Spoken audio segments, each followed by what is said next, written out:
How my site works, HiveIT, Unit 34.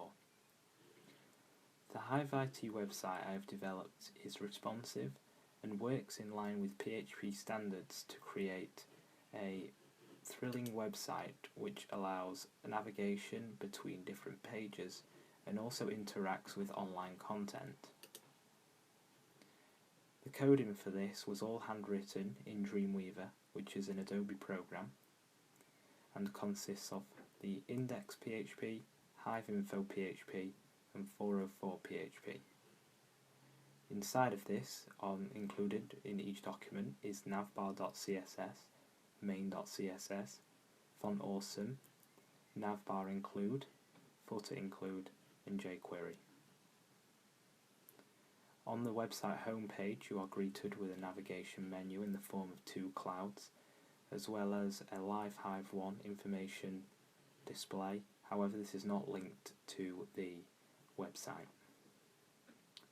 So we scroll down even more, we can see the B store, along with everything that you need to create your own, with the links to buy it now.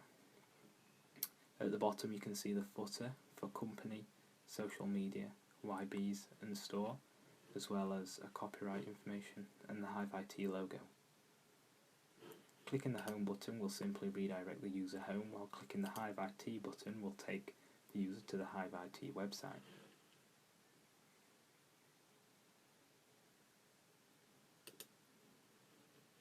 Clicking the navbar burger menu will display a navigation menu which slides in from the left and uses CSS transitions.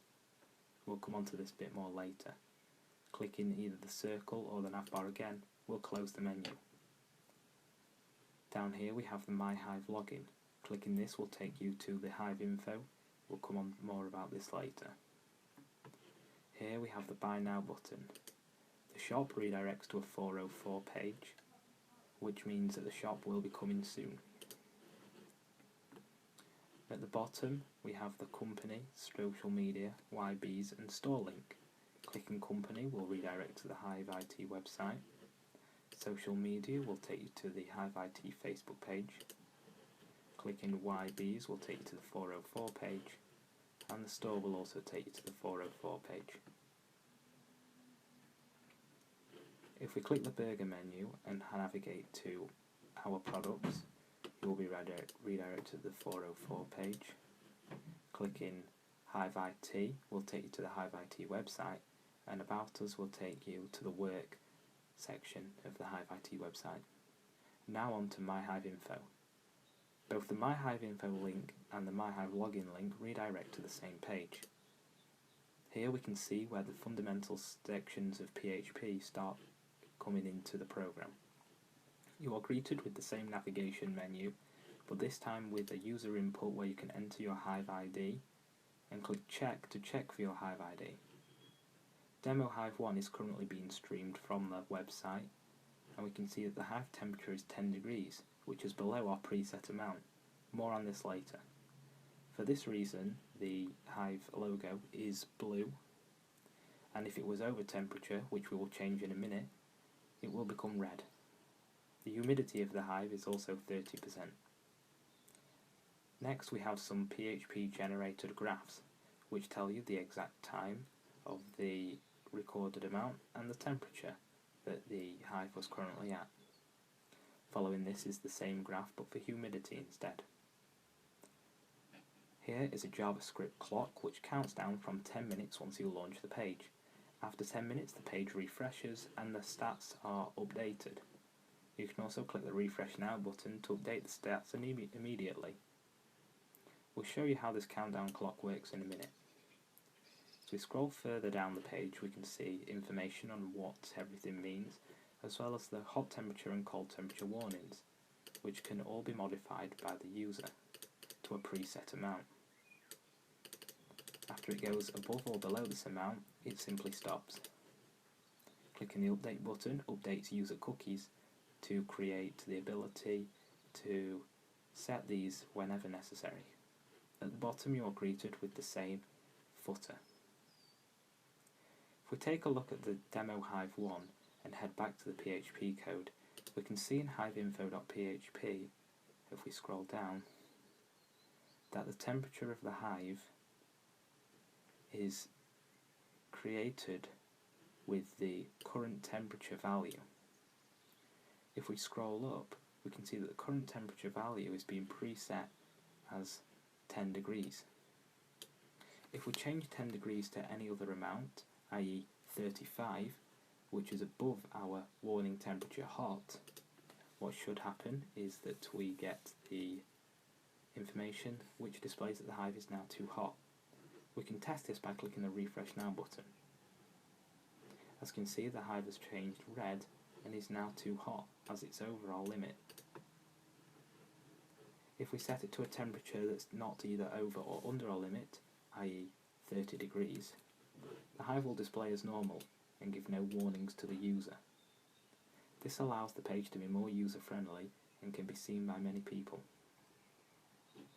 Next, the countdown clock. You can see it counting down from 9 minutes, 52, 51, 50, but what does it actually do? If we scroll down to the clock, we can see that the timer is being set for a time times 60 times 60, due to it being in seconds. We can then change this to whatever value we want, and at this, the window.location, which is for a page refresh, is hiveinfo.php. This means that the page will refresh. If we set the timer from 10 minutes down, we'll notice that the timer will drop. For example, if we put passing 1, then what we should be able to do is refresh the page.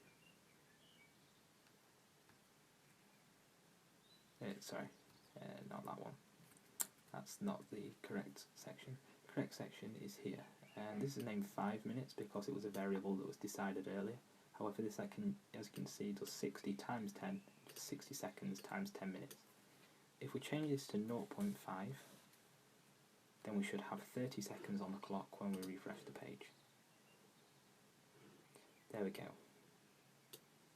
As you can see, the timer can be updated, but for this purpose, we're going to simply create a 10-second clock and then refresh the page. As you can see, the clock is now 10 seconds. After the clock has reached 0, the page should automatically refresh.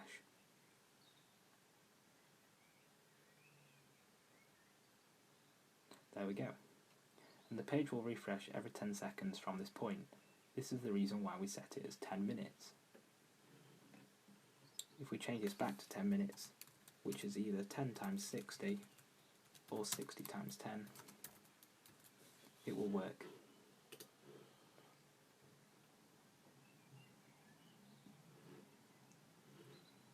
Finally, the page uses the hover over commands for the Home and the HiveIT button to give a nice responsive design to the hovering over of elements on the page. This means that the user at all times knows whether they're hovering over HiveIT or Home or none of them, and each cloud can be very close to before you are actually selecting the item itself, which is nice because you can move your mouse all the way around without having to actually hover over the item. The item is displayed with a nice blue stroke which complements the background. The last page that's available is the 404 page, and this means that the bees have left the hive and that the page isn't available yet or cannot be found. It asks the user to try again later.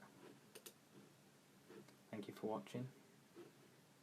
This is Matthew Milan.